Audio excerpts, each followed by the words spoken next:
Welcome back to episode 13 of Two Gay Dads. We go international this week, but before we talk about what's on store for you today, make sure you like and subscribe to our podcast. But today we are sitting down with two incredible dads, Wayne and Hader, a warm, funny, and beautifully grounded couple raising their twins. That's right, double dads, double trouble, Blake and Blair, just outside of Dublin.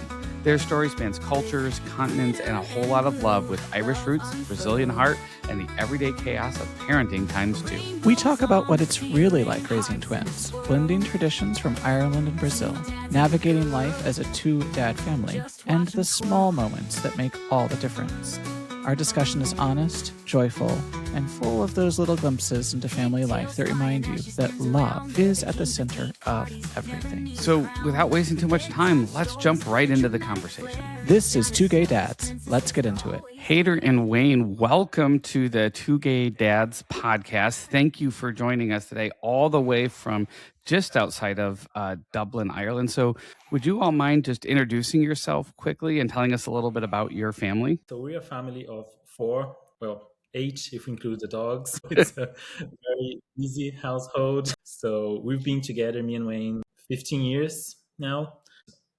When we talk, we had lived every single situation that we possibly could. 2 years ago, we decided to go ahead and chase our long dream of having a family. And so that's when we got Blake and Blair into our lives. And it has been a wild journey since then. Crazy. Yeah.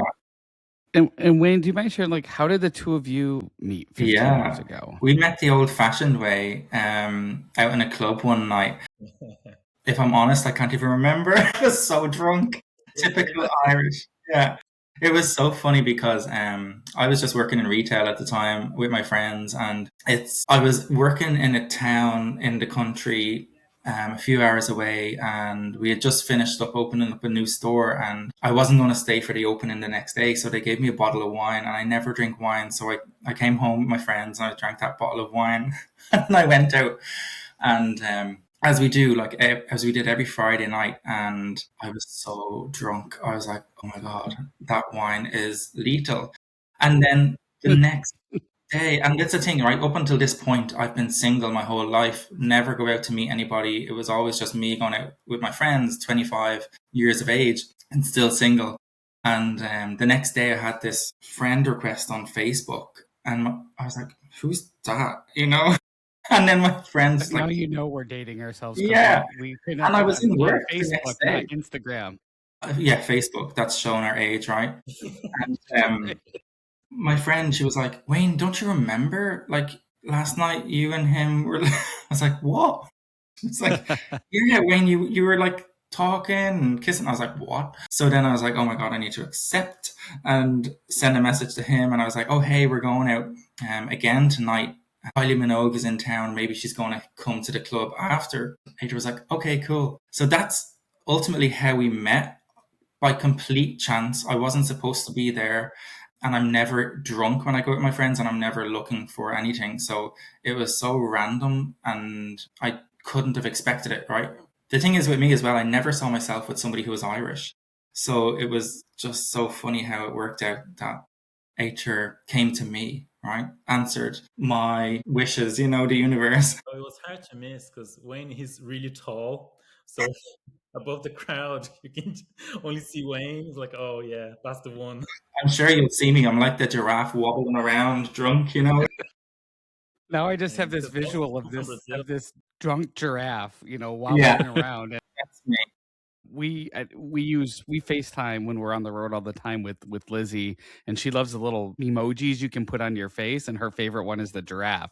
So now when she's bobbling her head back and forth, I'm going to have a different image in my head. Speaking of social media platforms of age and current. So we found you guys through Instagram is where we connected, but I know that you guys have kind of your own social media presence. So I just wanted to give you guys the opportunity to talk about that a little bit. Yeah, so that's something that we always talked about it. We always wanted to start specifically a YouTube channel. And it was always like, it's not the time. It's not the time when, yeah, sure, someday. And then one day Wayne was at work and I'm a stay home dad with the twins. And during one of their naps, I was like, do you know what? I'm just going to go ahead and I'm going to create a channel.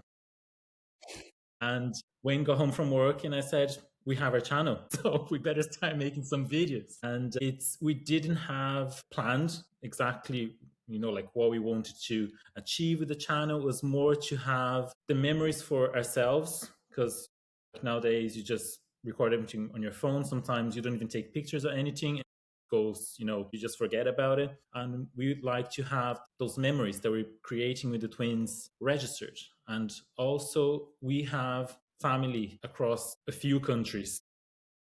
In America, we have in Japan, in Brazil, obviously. So that was a way just to keep everybody, touch and aware of what's going on with the twins, instead of just having to get back to everybody separately on WhatsApp and sending pictures like, look, there's a video there every week. And that's how it started. And it just became much bigger than we were ever anticipated. I don't know, Wayne, if you have that. Yeah, exactly as you said, Ater has these home videos from when he was a child, and I don't have.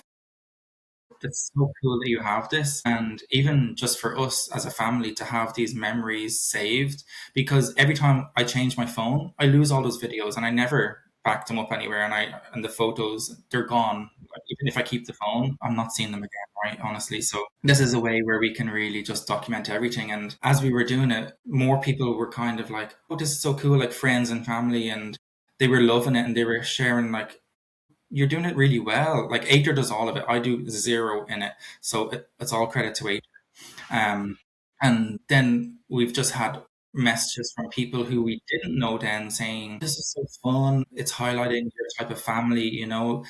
And it's like, okay, we're reaching out to like a bigger audience here that is actually great, because even for us, when we were going through our process, we couldn't find many families like ours on YouTube, when we were looking to even become parents. And then we found a couple, in the UK, but never any in Ireland. And so everything was specific to either US, UK. So it's like, okay, I'm on board with this idea, in opening up our lives to a degree, in a controlled way, to share what it looks like for more people.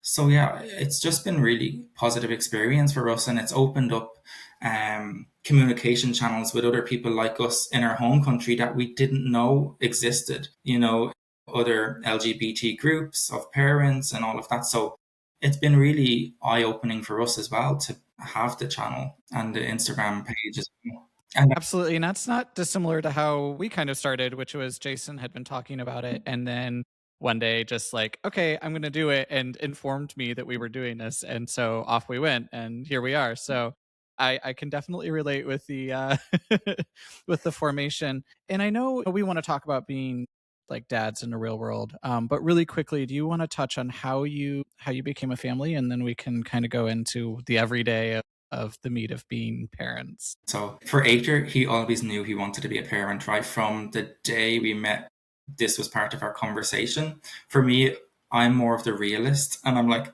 okay, it's great to have these big ideas and such, but I was always like, in my mind, I'm like, how is that going to ever be possible? Especially when marriage at the time wasn't even legal in Ireland. So I was just being more realistic at that time, given the situation of, the country. But then as time went on and, we were building this life together, and we had adopted all of these dogs. At one point we had 8 dogs in our house with us. And 8 dogs? yeah. And everybody was like, are you guys crazy? And we're like, oh, we just can't stop adopting dogs. But like, they're all great. And then everywhere we go, we were going to weddings and family functions and all of this, and everybody's like, oh, would you not want kids? Or you'd be great parents. And I'm like, we know we would, it's just not that easy for us. So yeah, we then looked at the adoption path first. So this probably would have been about 5 years ago, I think in 2020. We were looking at adoption, and then we went to some of the classes and meetings about how the process looks like in Ireland. And ultimately, it's very difficult in Ireland. There's not that many kids who are available for adoption. And if they are, they're usually placed with other family members. And I think one statement that was said at our meeting was, in the previous year, there was only 3 adoptions in the country. Oh my So goodness. yeah, 3 adoptions. So from Irish cases. So most people in Ireland, they have to look abroad to adopt. So then you're looking at the US, UK, a lot of places where the children might be institutionalized, like Ukraine. So there's a lot of countries where you can adopt, but then again, they restrict it to same-sex married couples. Again, our options were limited. If we were looking at the UK, it's a similar situation to Ireland. So they were like, oh, it's not going to be that easy as well. So we're like, okay, we look at Brazil. So we met with a lawyer in Brazil about adopting Brazil and what's the easiest path, like in terms of we're open, to adopting multiple children if it means older kids, siblings. And so we went down that path as well. And then they were like, okay, you'd need to get approved by the Irish approving bodies before you can start here, and nothing's guaranteed. And we just found it so invasive, especially for Ater here. Living in Ireland, he has to get all of these records from Brazil. It's already difficult if you're based in Ireland, but then to get stuff from Brazil, and it's family history, they want to do all of this. And we're like, okay, I don't know if it's going to be possible for us. And then it's not guaranteed at the end. So we came to the decision then, we were like, okay, surrogacy is probably the most realistic option for us, but then that has a huge financial cost. Luckily, I had then changed jobs, which significantly increased my salary. So we were like, okay, if we're doing this, we need to do this now. And we were just like, let's bite the bullet, take out a massive loan and just go for it all in. We found it so difficult in terms of getting information, where to do it, what are the laws around it, right?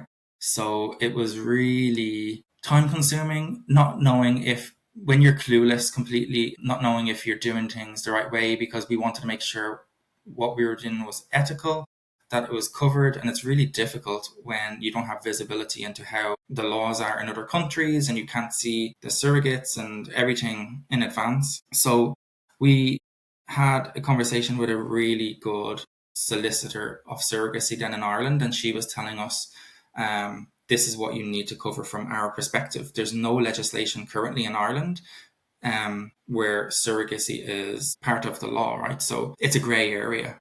So you can do it now, but if the law changes in the future, it might be more restrictive for you, or it might be easier. We just can't tell right now. So we were like, okay, that lit a fire underneath us as well, because we were scared, what if they change it and it's really restrictive for LGBT people? So we were like, okay, let's have a look at our options. And ultimately then we came to the decision that we were going to do surrogacy in Cyprus. We found a really good agency there, and the woman our coordinator there in Cyprus, she was a parent via surrogacy herself. So there was a lot of trust that she's been through it before herself. She was Canadian, so the communication was perfect.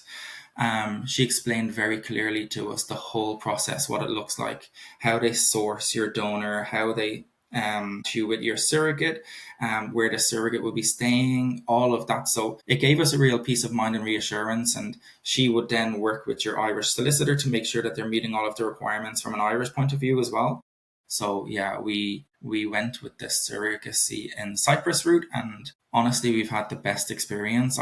We've heard horror stories about other parents going through the surrogacy path, even within the WhatsApp channels that we're in, and we've just had such a great experience, even though it was a bumpy road in terms of the babies being born, because we went through that IVF cycle that, say, struggling straight parents would go through, where it just wasn't working. So it took us 7 embryo transfers in the end before it worked, where there was nothing wrong, right? So we're like, what's going wrong? But these things just happen. Aren't the horror stories just the worst? Like we heard that too. When you go to adopt a kid, it's like no one tells you the success stories. Everyone wants to tell you about the third cousin 4 times removed who had this awful. Do you think this makes me feel better about what we're doing here? I don't know what the connection is that you're trying to make, but it's not helping. Yeah, and we were so nervous throughout the whole thing. So because of all of this, we didn't tell anybody. We kept it to ourselves that we were going through this journey alone. Nobody knew that we were trying to start our family, just because of this fear of something could go wrong. but at what point, because there were so many different parts that could go wrong. But yeah, ultimately it was the best scenario for us, honestly. Like, I can't recommend the agency that we've worked with enough. I know, I just want to add, because obviously there was the financial side, but what made us, like pull the trigger and like, let's go for it. I think there was a factor of age as well. Mm. Because we were saving for the process, and then we were both of us in our mid 30s, and we were like, realistically, like we need to do this now because, like our backs, our knees, they just won't be the same. I feel it now.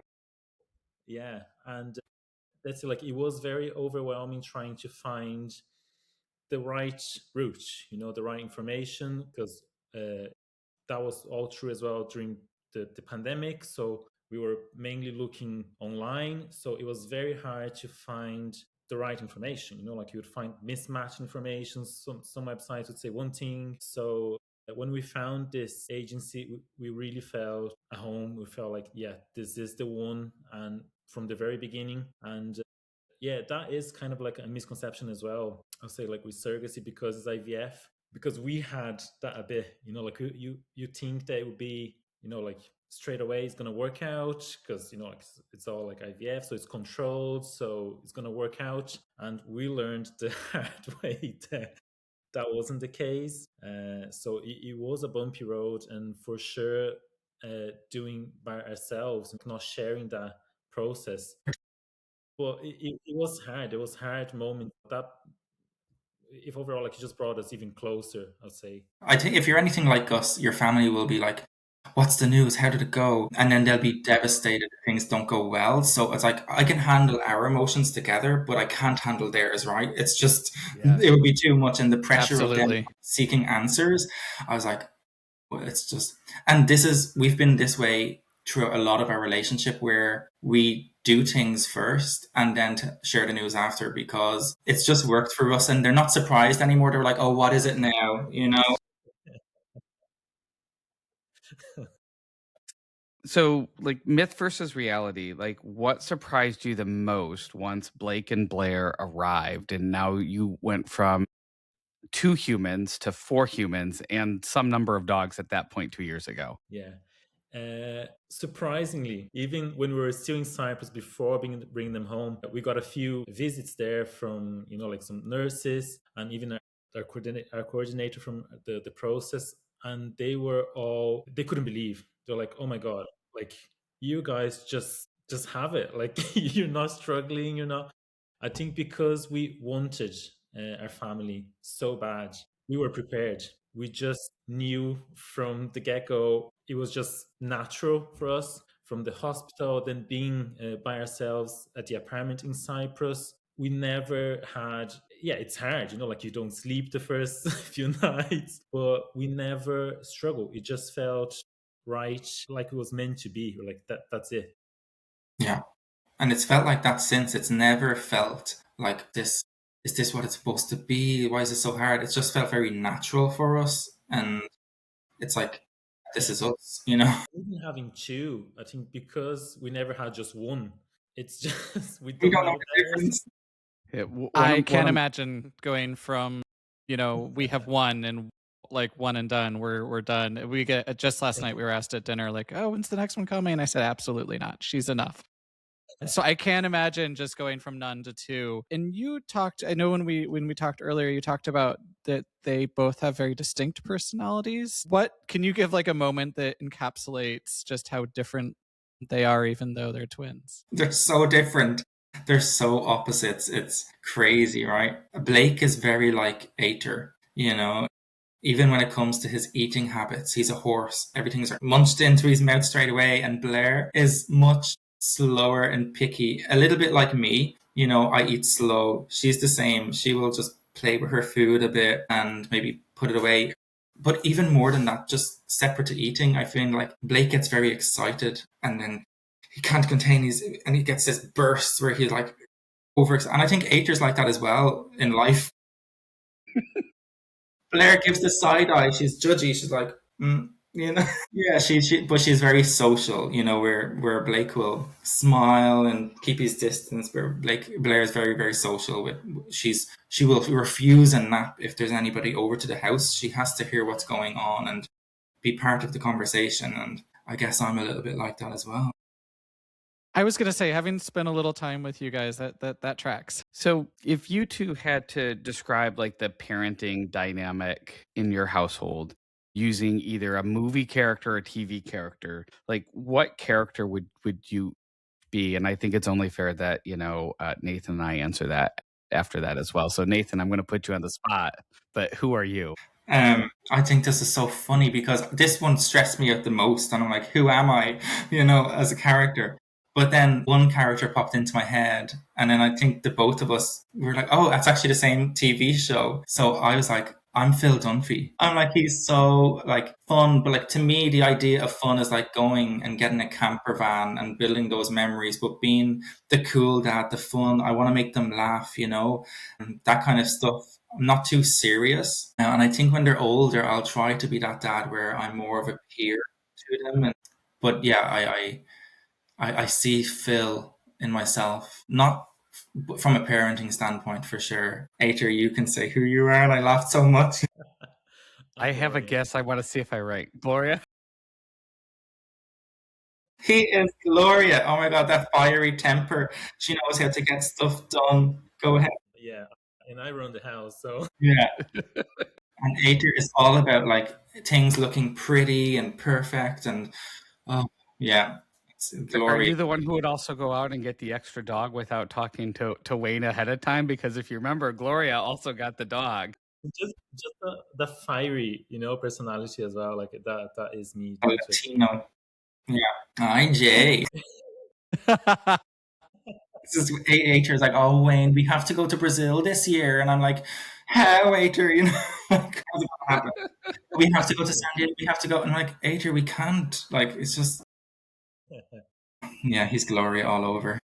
I think what we have in similar is we're very, and we want to, because obviously there are only two now. Like there's not, like that's going to improve with time. But we try to be very close and open to them. Like in very actually physically, like close as well. We always want to be holding them.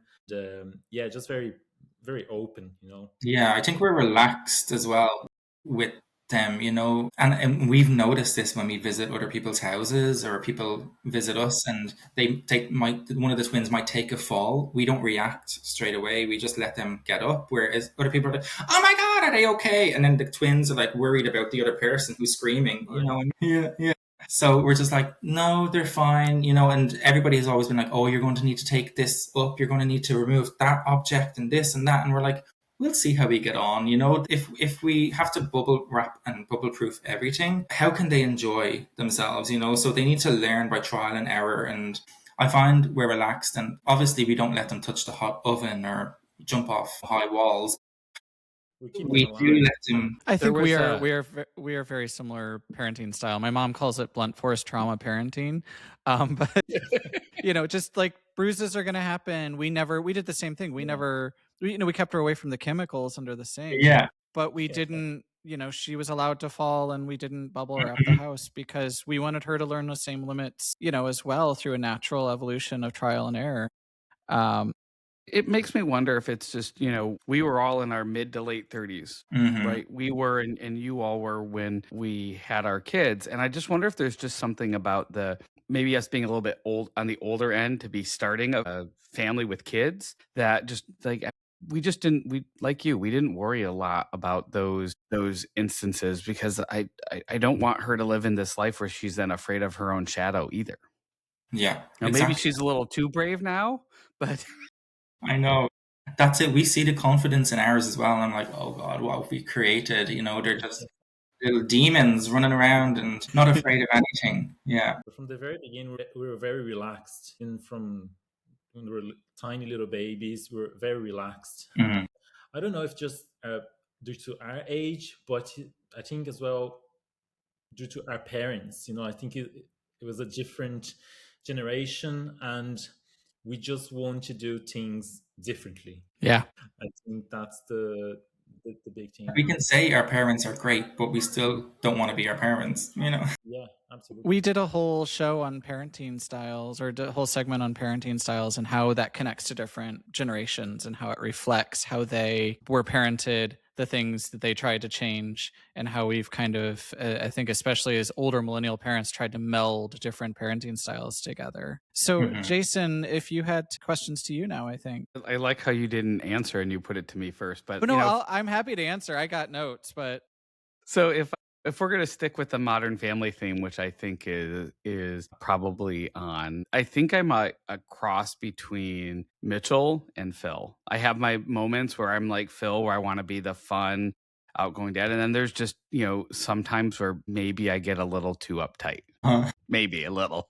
What do you agree with that, Nate? I think we can make that work. Yeah, I think we can make that I work. mean- you would also, I would not be surprised if I came home and you decided to remodel the kitchen randomly in the vein of, I'm totally blanking on his name. Cam, Cam. who you are? You're Cam. No, I am not. I am not Cam. I wish I aspired to be Karen from Will and Grace, but I think at the end I really am. If we're gonna stick with the Modern Family theme, I'm Claire.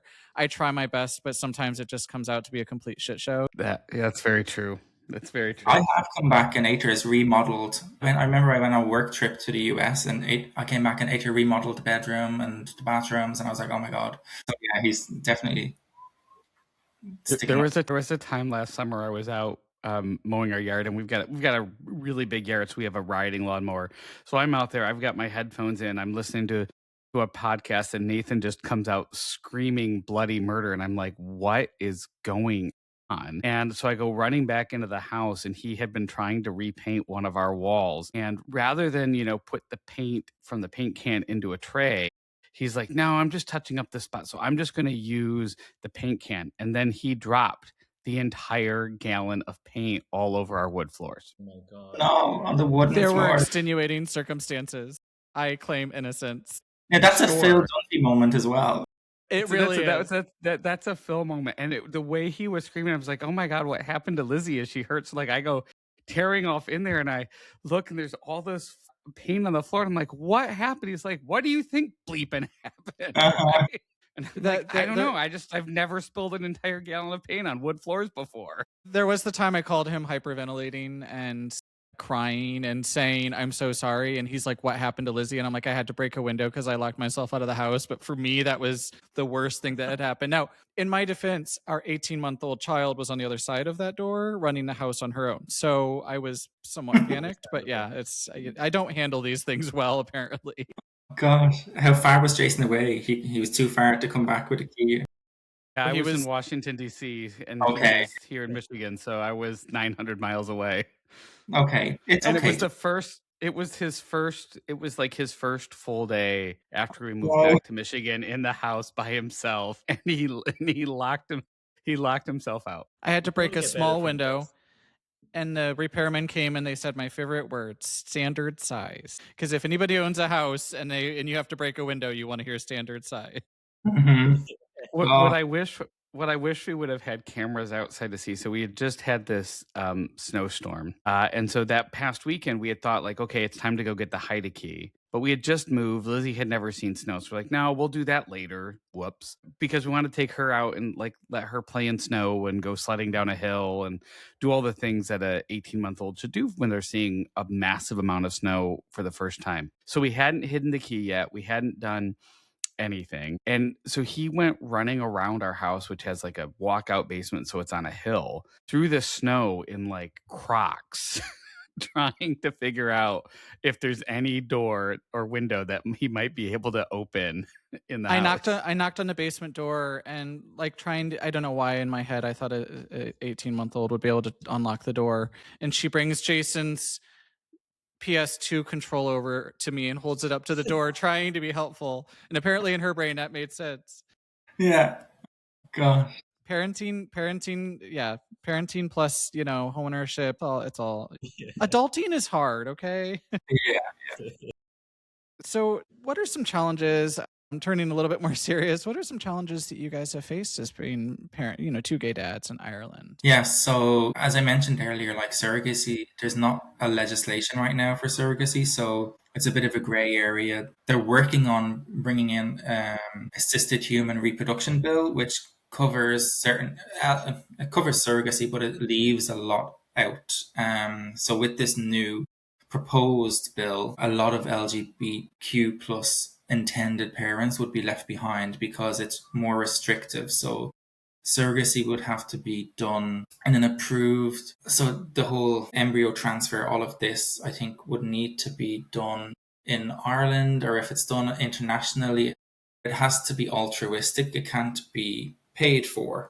So a surrogate can't be paid for her services. Everything has to be altruistic, and it's just very limiting now for a lot of the channels that we currently have. They will close. So it means that it would be limited now to the US or Canada, I think. I'm not so brought up, but it just means that there will be more challenges for people like ourselves if they want to become parents in the future. You can't use an anonymous donor, whether that be sperm or egg. It has to be all known donors.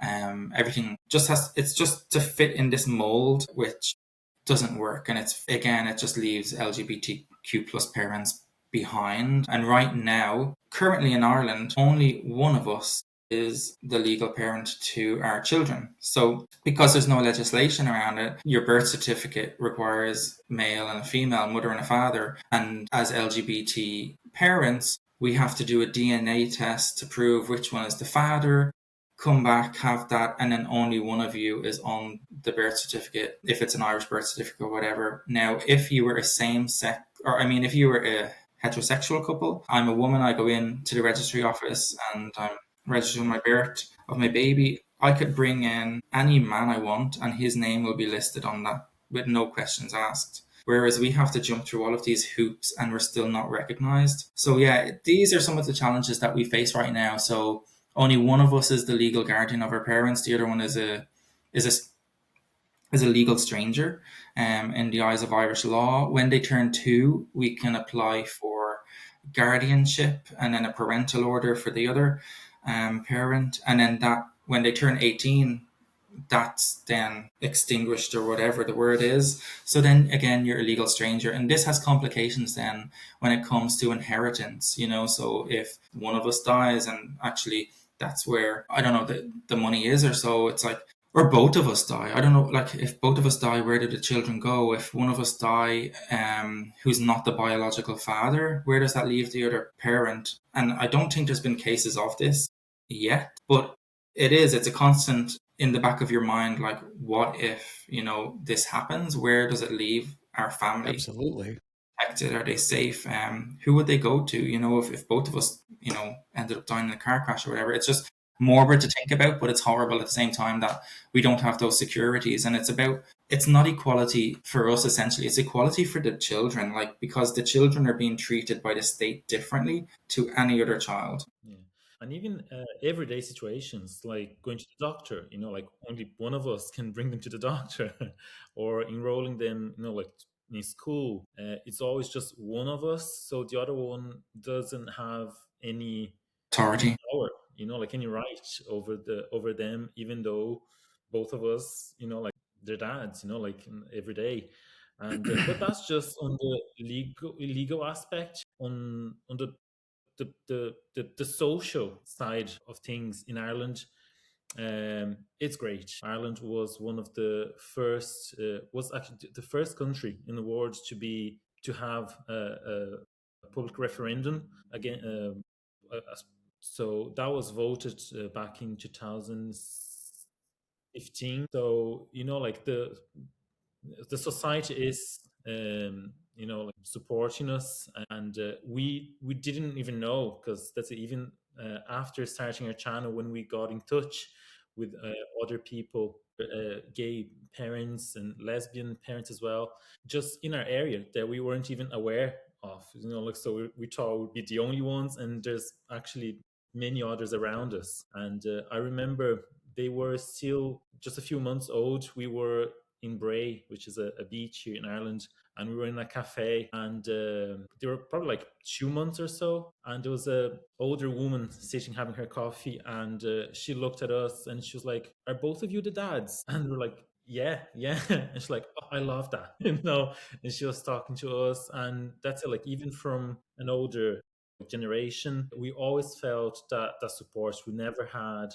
Yeah. any issues apart from the legal aspect. Yeah, it's just been the government that's been blockers and everything. And there's this misconception as well in society that everybody thinks that it's equal when it's not, because everyone thought gay marriage was voted in, it's legal, they thought automatically that transfers. So everything is the same for everybody, but it's not, which is crazy to think, that your family's still not equal, even though everyone has voted in that you can marry each other. But yeah, as Ater said, we've had so much positive experiences when we were out, when the babies were younger, when we could actually go out more with them and they were less of a handful. People would come up to us knowing that we're two dads in the middle of the street, and they were like, "Oh my God, congratulations." And we never expected it. We never expected it. I was like, "Oh my God, that's so nice that people are actually going out of their way to say this to us." And it would be older women and anybody. I was like, I never expected this. If anything, I'd expect to get looks, but we never got dirty looks or anybody saying anything to us.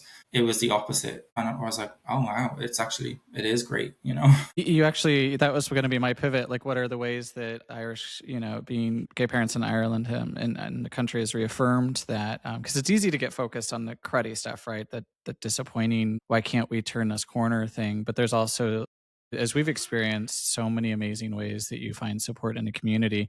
If we could just get somehow, we talk all the time about getting people's values of who they really are to match their vote, then we could actually move things in a more progressive way. And I think for us, as citizens of the United States, we think, Ireland is so much more progressive than we are. But I think it's good for people to know that, hey, everybody's still catching up. We're still figuring this out. And advocacy is not over. We still have to advocate in our home Absolutely. countries to get those laws changed. That's it. A lot of people still think like, why have a pride, right? But they don't realize that everything isn't equal. There's so many different aspects of it that we're still fighting for. So we do it in the background a bit more quietly, but at least we're bringing visibility. And I think the main thing for us, it's about showing people that our family is the same as other families. We're not very different at all. When you see or watch our videos and see how happy our children are, I think that's where you'll see that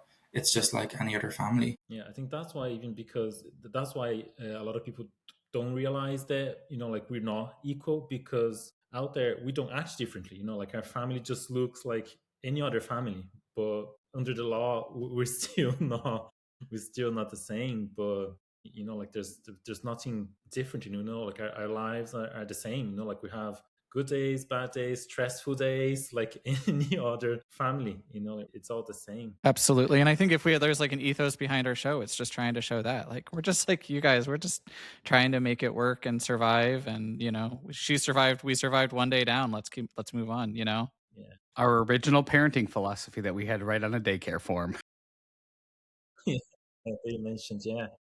So you all mentioned that you have family all across the globe. I mean, Hader, you're native to Brazil. So how do you blend all of those cultures together, and how do you make sure that, Hader, some of the traditions that maybe you grew up with from Brazil and your culture are present for the Well, I make sure they're learning Portuguese. So when I'm at home and we're not recording for a channel, I only speak Portuguese with them, and they listen to a lot of Brazilian songs as well.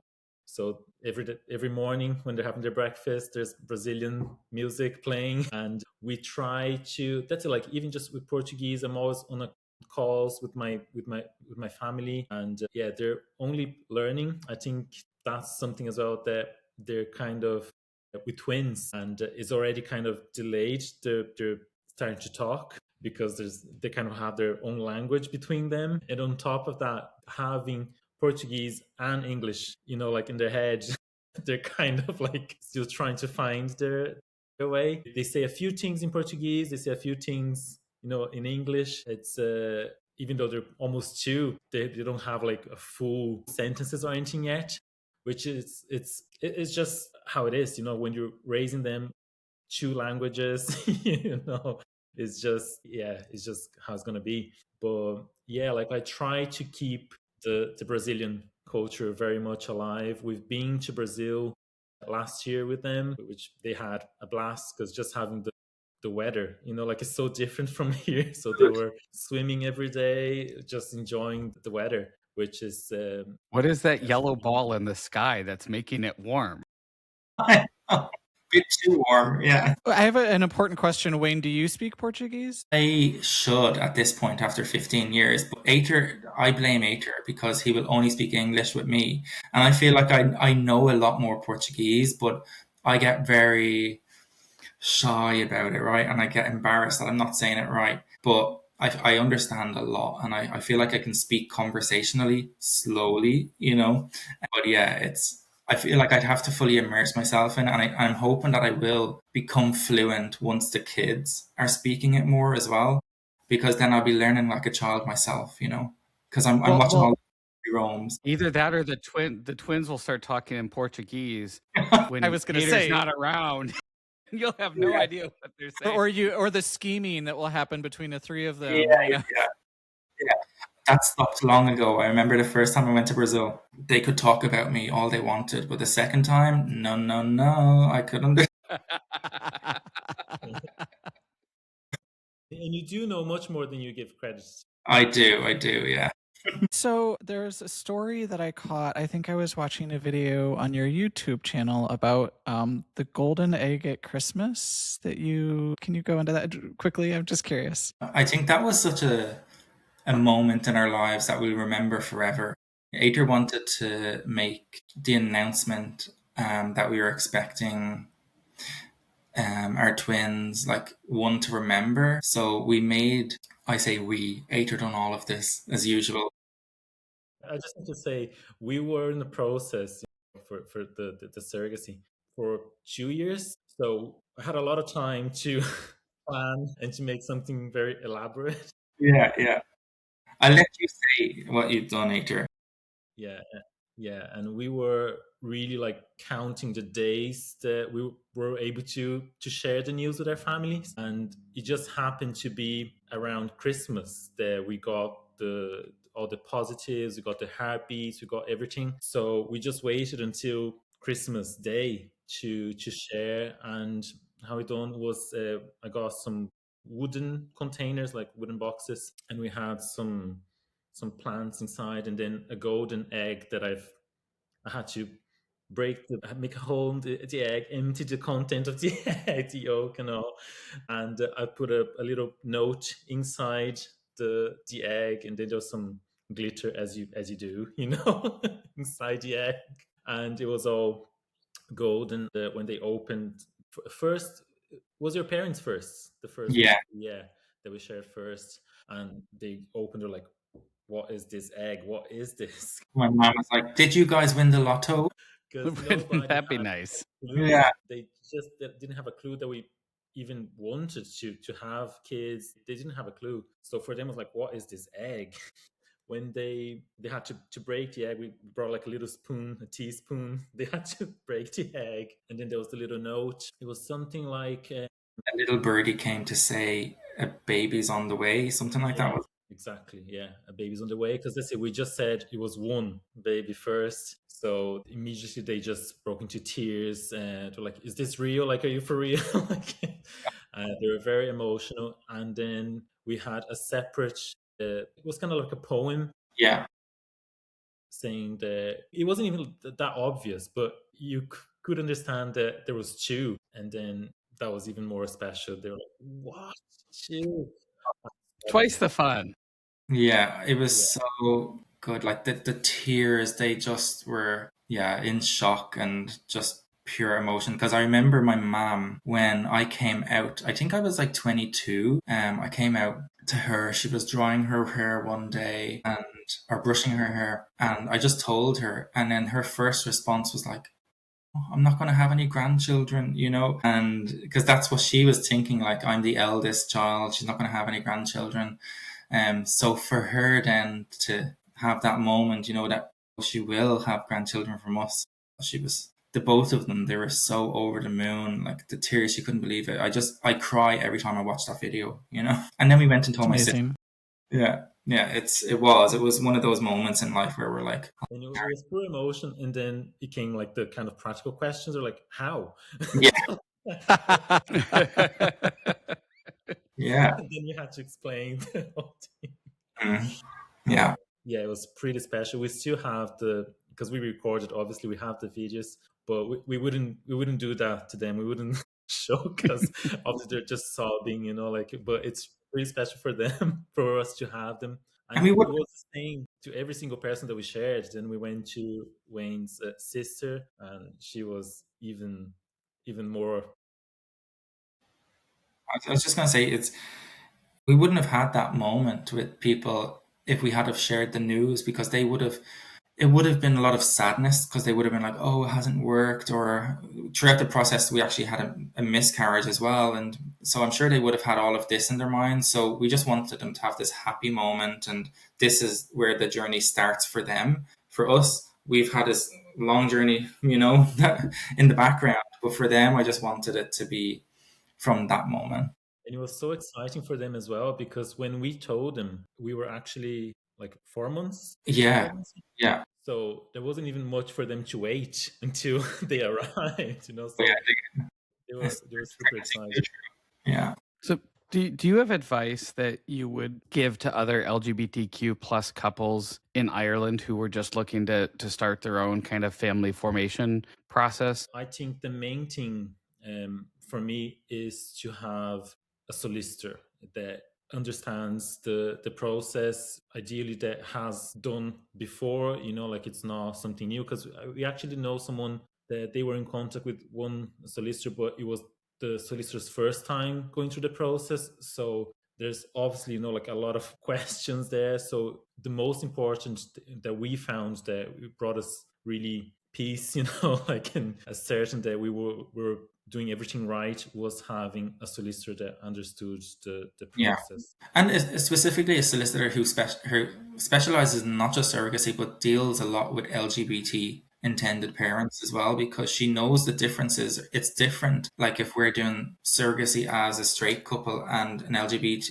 with the same agency, because even with that agency, they have different countries. So like, for instance, the agency we done it in, we could only do it in Cyprus. A married heterosexual couple, they had more options available to them. So not having a solicitor who's familiar with it was amazing. And I'd also just say do your research as well. Make sure that you try to know as much information in advance. Like we wanted to have a relationship with our surrogate in advance, so it's different for everybody, but we wanted to know who was carrying our baby and be able to talk with her. So our agency was able to facilitate that. Even though we weren't in the same country, we could have Skype calls and talk with her. And when we arrived in Cyprus, we met her before the birth and had lunch with her. So all of that for us was so important because we wanted to, just one, appreciate the person who's giving you this gift, but also just get to know them on another level where it's not just like, there's no relationship. We wanted a relationship, right? So, yeah, I think definitely do your research, get a good Irish solicitor and that knows everything in and out here and just go for it because things might change and it might be less restrictive or more restrictive in the future. But I think the main thing is go for it. It's worth it in the end. If you need to take out a loan, whatever, I'm not a financial advisor, but do what you have to do to get your family now because yeah, it's worth it. We would do it all again if we could. I know when we talk about our adoption story, the one thing we, is kind of if we don't jump now, we might never jump. And so to your point, got to go in 2 feet and sort it out once you're there. And I think like that's an incredibly powerful testimonial, but also piece of advice. Just jump in. Mm-hmm. On a scale from Zen Garden to Toy Store Tornado, what is the typical chaos level in your home these days? Because I know we are at a Toy Store Tornado most days. Ager's here the most, so maybe it's different when I'm at work. Yeah, it does get messy, of course. There's 2 of them. It does get messy, but it's not like we have toys everywhere in the house. We try to keep contained to kind of sitting room and kitchen, and that's it. Like, and we try to do like one big cleanup at least, like once a week, like twice a week. And we actually, like, everybody that comes to our house, they say, "Oh my god, I can't believe you have two Yeah. kids here." So they must think it's really tight, but we try to stay on top of it. Yeah, yeah. I think yeah, like we're not those parents where everything has a place. It's just like as long as we go to bed at nighttime and we're coming down to a clean house in the morning. Because otherwise, I know I'll trip over everything, and I'm that big wonky giraffe that will injure myself. Yeah, safe. It's easy to as it get really messy when you have twins and four dogs, so you have to keep to a minimum, And you know what's helped us recently? I got the Roomba, and that's forced us to clean up all the toys off the floor so she can hoover around. So before it was just us constantly hoovering and working up a sweat. Now I'm like, this is the best thing ever. We named her Samantha. Do your job, and she's like, she goes around. So it kind of forces us to keep it tidy. Otherwise, she can't. She can't. we have a Roomba named Scooter that we put googly like Halloween eyes on, so it looks like it's got these little eyes that move as it goes around. I think our chaos is somewhat caused by, once school starts, in the Mm. morning we've got like 30 minutes between wake up time before she's got to be at the bus stop. And some days are easier than others. And then on Mondays is dance day. So it's like you pick her up from school, you run her to the dance studio, and then by the time she's home, you've got an hour to feed her, bathe her, and get her into bed. So It's it gets to be a lot. yeah. Our last question that we always close our show with, and anytime we have guests on the show, we ask them, which is, when you're parenting, you're always learning things, and often you're learning things from your kids. And so what is it that Blake and Blair have taught you, each of you, recently? That's a hard one, because we do, even though we are the parents, we do learn so much from them on a daily basis. Even though they can't speak properly, they teach us so much with actions, just their sweetness, like they're so gentle, they're so sweet, like, and even though they can't talk, they are so funny. Their personalities, they are so funny. I'm sure we can confirm that we are always laughing around them. They just make us so happy. And now that they're getting to a phase as well, that they're actually interacting more with each other, like, like they're not just in the same room playing together, they're actually trying to interact with each other. And it's just so sweet, like, and that to me is so special when you see how gentle they are with each other. And when I go pick them up in the morning, if, let's say, Blake's still asleep and Blair is being awake, when I enter the room, she tries to wake him up. She's like, kind of like, Papa's here, like, you have to get up. So it's just that the way they care about each other, it's just so sweet to see at the moment. And that's something new, like that's a recent thing. And yeah, I'm just amazed by that. They're so funny, as you said, but like for me as well, it's just seeing how they've developed, because even Blake, he can be aggressive little boy full of energy, and Blair is very timid, and she'll like run away from that because like he's a threat, right? And she'll be in the corner. But yesterday I caught him being so gentle with her. She was standing in a box, and he went over to her and he started putting her hair behind her ear on both sides. And I was like, what baby does that? Like he was so sweet putting her hair behind her ear, and she was letting him do it. And then I was like, in that moment, it taught me, it was like, I need to be more present, taking situations for granted.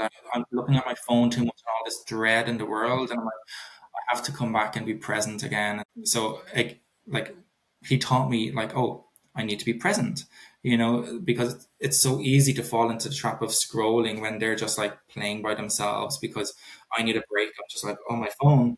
But it's like, actually, I should put the phone down and just like observe them more. Even though we do it, it's like, it's we're all guilty of looking at our phone. But like, I just feel like he's reminding me that I need to stop that, because I could have missed that moment, and I wanted to cry in that moment. I was like, oh my God, this is so cute.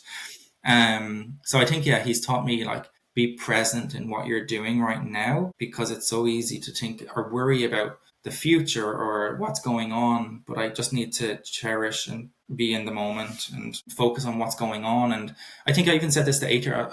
Then after that moment last night, I was like, you know what? What the most important thing is that the four of us are together. It doesn't matter where we are in life. It's just the four of us. That's the most important thing, you know? So I think he's just taught me about us as a family is, yeah, it's the main thing right now. And that's what feels the best. Yeah, because it's crazy to see as well how everything that we do has an impact on them. It's actually shaping them, you know. So you can see everything that they're starting to do now and to say is what we've been teaching them. So it's just so amazing to see that you're creating, you know, shaping them. Well, Hader and Wayne, thank you for being so generous with your time. Thank you for joining us. You're our first international guest, so we are now we're going to call ourselves a global podcast. Yes. But There we go. Thank you for coming on today. We really appreciate your time and the thoughtfulness, and I think educating some of us as we did. You know, assuming that everything's great in Ireland, and not saying that it's bad, but there's still some laws that have to get changed to catch up with where society is today. And I think that's going to be eye opening for, you know, some of our American listeners here. So thanks for coming on the show. And I hope someday we get to meet you in person, because I think that'd be a lot of fun. Love that. Thank you so much, guys. We've had a blast. And yeah, like if we're ever over your way, we'll definitely give you a shout. And you guys as well. Yeah. Oh, I'd love to come to Ireland. I told you once before, that's where I've got family that I've never met and never been. So I think that'd be great. Yes. All right. Thank you, gentlemen. Thanks so much. Thank you. Have a great day.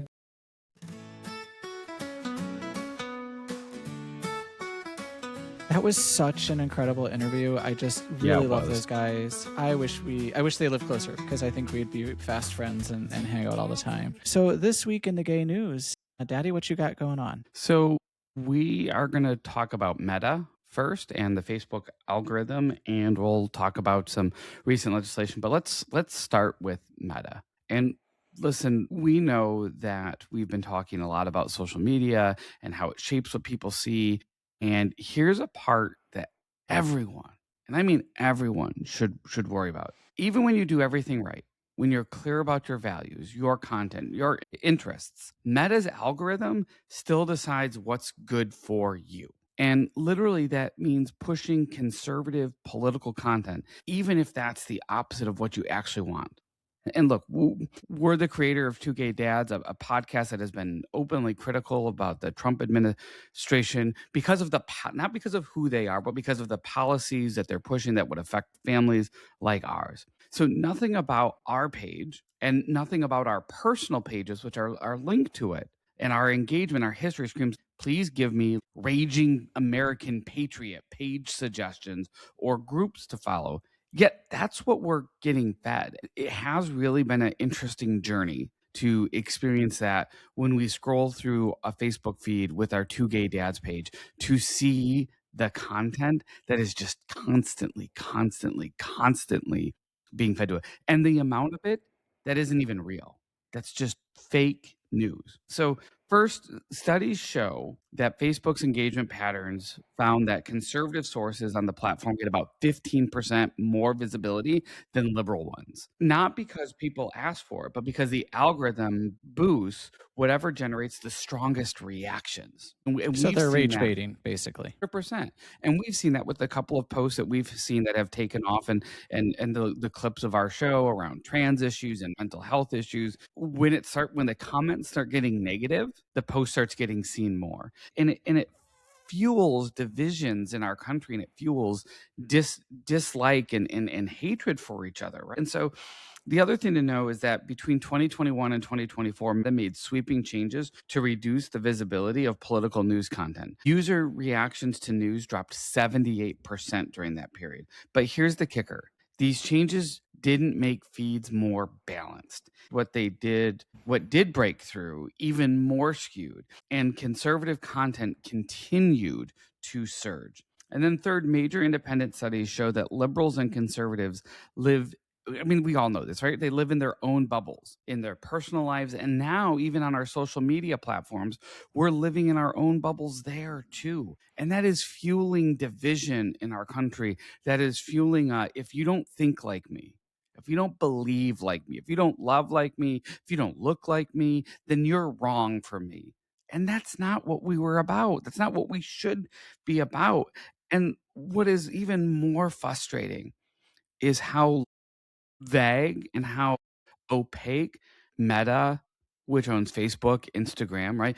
TikTok, Twitter, they're all the same. They're all doing the same thing because, as Nate said, it's that rage baiting that drives clicks, that drives views, that drives them to be able to serve more ads, which drives revenue for them.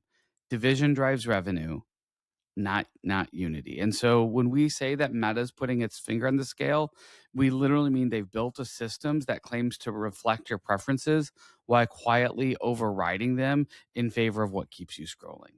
I think zooming out a little bit, because right now in the news you've got the Warner Brothers Paramount merger, and what that means is typically center left or left leaning, maybe broadcasts like CNN and CBS News are going to be slipping under the Ellison family umbrella.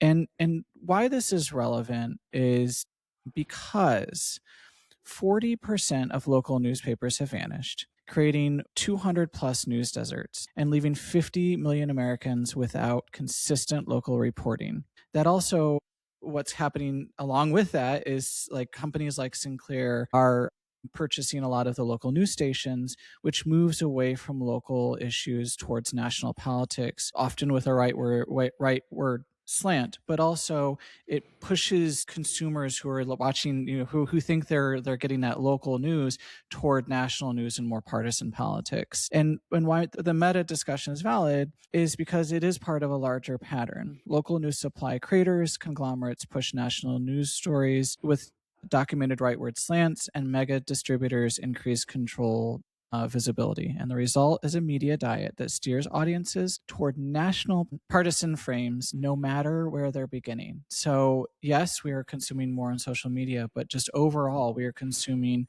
partisan news media, and it does often have that right-wing slant because of the control of these conglomerates that are basically purchasing everything. Well, while the administration blasts mainstream media that's all owned by their friends, it's a smoke and mirror show. Well, and this is why it's really important that you look for independent outlets. So like one of ours that we consume a lot in our house is Crooked Media.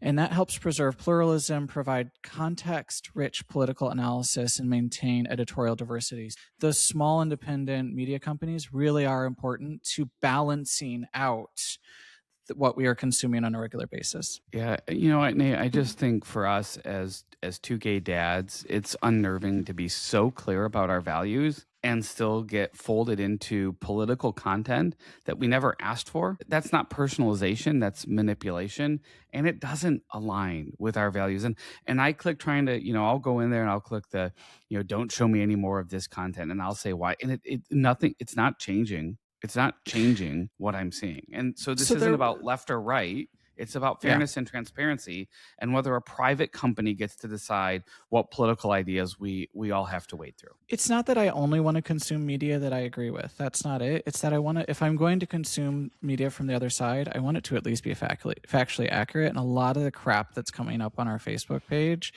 that through our Facebook page the algorithm is feeding us towards, is really BS content. And so that's where I get frustrated, because it's like, what am I consuming here? If it were factual, like grounded news type stuff, I could get into that. That's not what we're getting now. Right.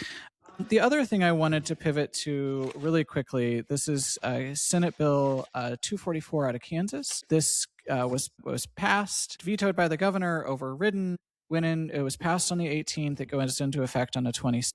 And it does really three things. It requires transgender people to use the facilities based on their sex assigned at birth. It invalidates any Kansas driver's license that lists a gender marker different from the person's sex at birth. And it nullifies previously updated gender markers on Kansas birth certificates that is different from the sex at birth. So this effectively erases legally recognized gender changes for transgender Kansas. And I know you have a response, but I really want to say this.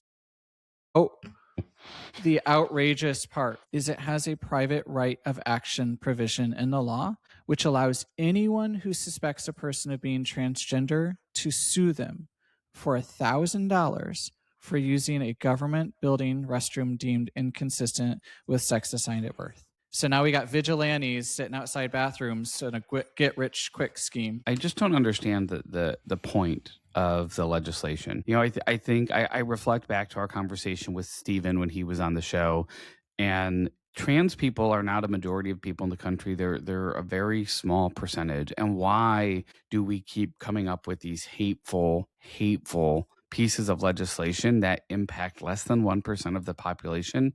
Kansas farmers are struggling. How about Kansas legislature? You do that. Hey, Kansas schools, specifically special ed, are woefully underfunded. How about you do your job and you fund your schools and you fund your farmers and you take care of your people and you stop demonizing people who just want to be left alone.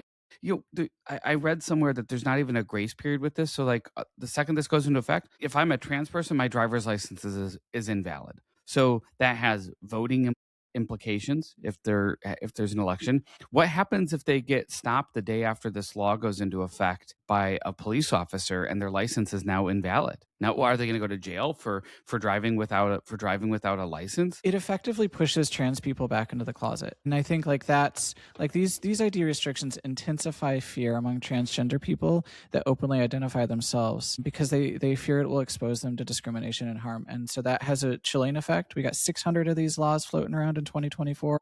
It's only ramping up. So it's just, this is the tip of the iceberg of this hate for as you say, a small minority. And it's sick. Now there is hope in the horizon. Daniel Doe and Matthew Moe. I really want to see that case go to the Supreme Court. Me too. They are fighting this. They have filed suit and we will monitor it and see what happens. Kansas ACLU has got their back. So, you guys go and do what you got to do. We are here to support you from Michigan and from our podcast.